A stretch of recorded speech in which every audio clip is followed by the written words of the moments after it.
I was heartbroken, and my whole life was just crumbling before me. I didn't know what to do.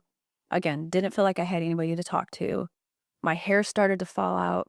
I got down to 101 pounds, and my doctor told me that if I lose 1 more pound, they were gonna hospitalize me and force feed me through tubes because I wasn't able to eat. I just couldn't eat. I think I ate one little small piece of chicken a day, if that. So everyone was worried about me, and the pastor's wife came to me and clueless, I assume, and said to me, "Oh, Monica, don't you think you'll ever fall in love again? This isn't," almost like laughing it off, like, "this isn't that big of a deal." So she's attributing all these symptoms that I'm having to the breakup with my boyfriend, and sure, that was part of it, but it was everything that was going on. Eventually, I started to eat a little bit, and I never got hospitalized. But at this point, I was just destroyed. I felt worthless. I felt like I didn't know if I could go on, to be honest with you. So I started to pray. And I guess it's the first time I started to pray about this situation because I just remember crying out to God and saying, "God, I need you to rescue me because this has to stop."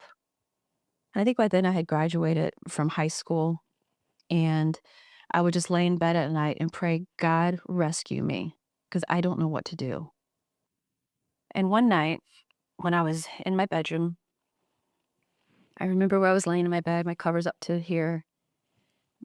The door to my bedroom was on this side, and I remember the pastor walking in my bedroom, and he walked over to my left side, and he was standing by the dresser.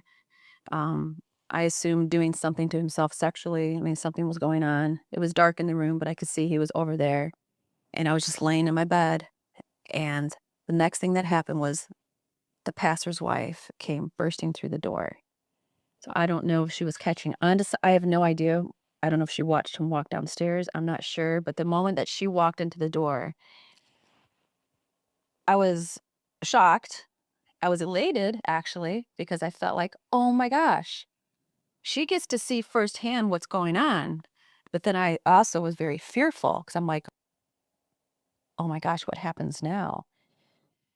And I had a lot of different emotions and feelings at that time, and I remember he was completely shocked. He ran upstairs after her, she's crying, and it was this whole thing, and I could hear them upstairs, some yelling and crying. I'm laying in my bed thinking, "Oh my gosh, like, this happened," and I knew that my prayer had been answered very specifically because nothing like that had ever happened before, and he came back downstairs, I think it was a few hours later, to inform me that he was gonna bring his wife downstairs and that I was to tell her nothing ever happened.